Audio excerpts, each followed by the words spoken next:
E aí, meu povo, tudo bom com vocês? Estamos aqui agora para a nossa aula de número 22 de Química, falando sobre a nossa última função inorgânica, que são os óxidos. Então, os objetivos é conhecer as características dos óxidos. Hoje a aula é mais básica, nós vamos conhecer um pouquinho aí sobre os óxidos, tá?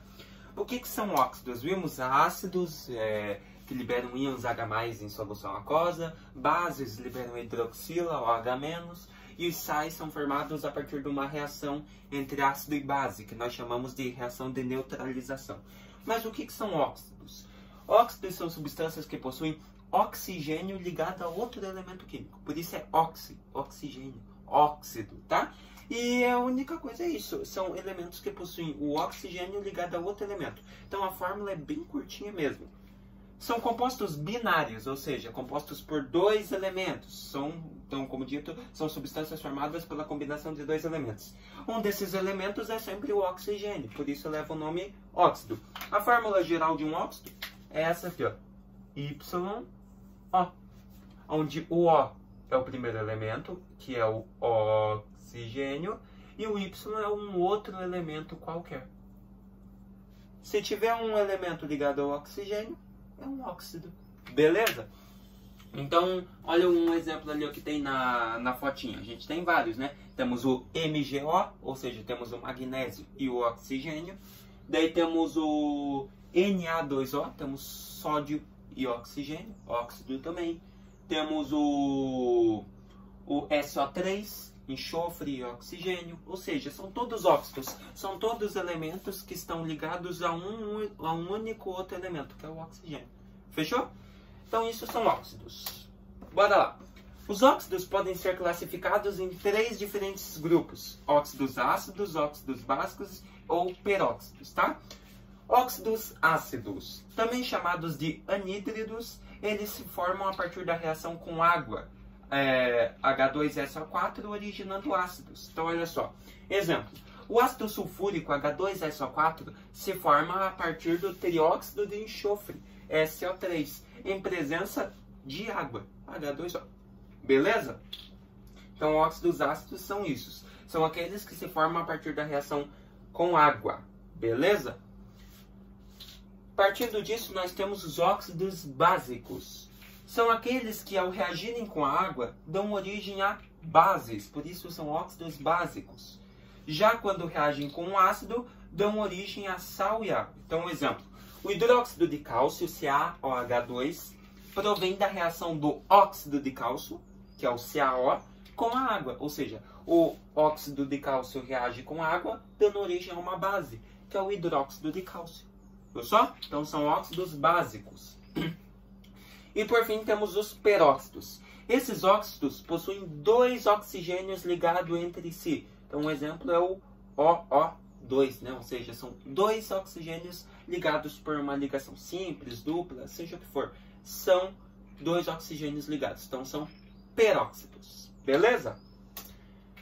Ou então olha uns exemplos de óxidos que nós temos aí. Temos o óxido de cálcio, que é o CaO.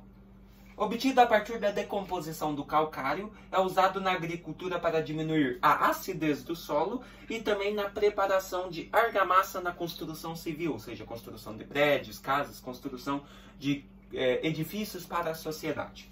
Temos o dióxido de silício, que é o SiO2, é o óxido mais abundante na crosta terrestre.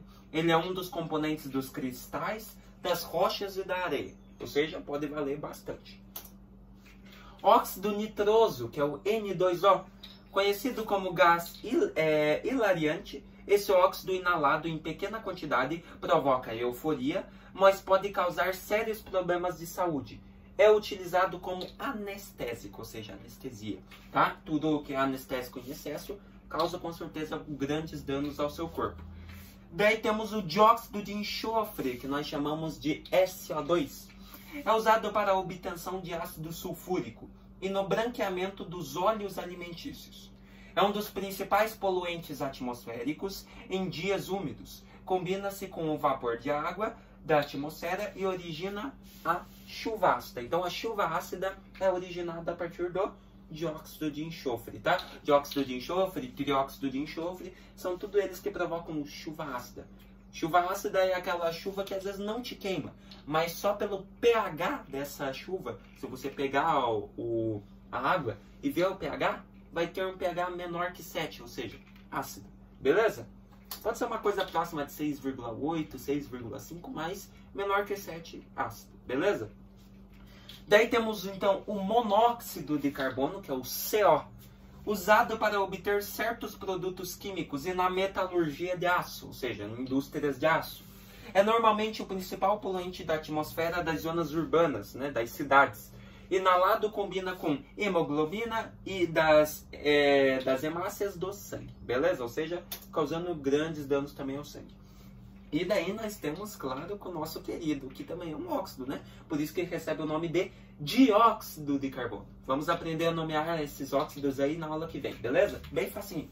Então, olha só, dióxido de carbono CO2, também conhecido como gás carbônico, é um composto químico gasoso que provoca graves desequilíbrios no efeito estufa. Em condições normais, esse gás não apresenta cheiro ou sabor, sendo de difícil detecção. O que é o efeito estufa? O efeito estufa é um efeito que tenta permitir a vida na Terra. Ou seja, ele tenta controlar a temperatura, ele tenta controlar a chuva, tudo bem certinho. Mas o CO2 ele é muito poluente, ele vai quebrando o efeito estufa e gerando o aquecimento global. Beleza? E vários outros problemas. É um gás poluente. Essencial para a vida no planeta, o carbono é encontrado na atmosfera na forma de dióxido de carbono. Por outro lado, vários organismos liberam esse gás mediante o processo de respiração e também é utilizado no processo de fotossíntese pelas plantas. Tá? O dióxido de carbono ele também causa seus problemas, é um gás poluente, mas também para outros seres vivos ele é muito importante. Por exemplo, no processo de fotossíntese das plantas, né? Da respiração das plantas. Beleza? É isso nessa aula, galera. O que nós vimos hoje então? Vimos o conceito de óxido, ou seja, um elemento ligado ao oxigênio, é um óxido, beleza? Classificação dos óxidos, óxidos ácidos, óxidos básicos e óxidos hiperóxidos. E vimos os exemplos de óxidos no cotidiano, né? São vários e nós já estávamos acostumados a até ver eles em fórmulas, em reações, bem de boa, tá?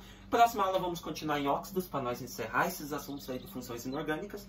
Vamos falar um pouquinho sobre como nomear os óxidos, tá bom? Temos dois tipos de óxidos e é muito fácil de nomear os dois. Vocês vão ver, tá bom? Até a próxima aula.